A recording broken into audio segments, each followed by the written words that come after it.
یک کسی اما تفته و در آمد ای کت اسب آمد سور چرا یفتی والا پای ما در زیاد پیدروی کرد خیر گفت بیشی ما پیدا میریم یک چند وقت تو دست پیشم تو میریم قصه کردن که دمی اسب شش چو بکن اسب دوان از پیش صدا کرد گفت دیگه جای گپ نگویی که اسب گریختان داد به خاطر گفت جوان مردی میمیره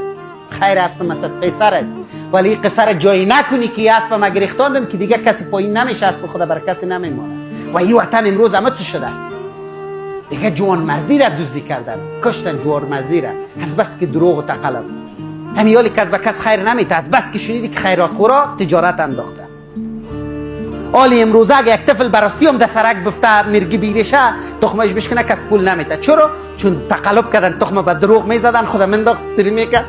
که یعنی ما سر مرگی آمده انسانیت از بین نبرید اول تقلبی هیچ وقت بعد است هر وقت غلط است ولی لطفا انسانیت کتش نکشید یادتان باشه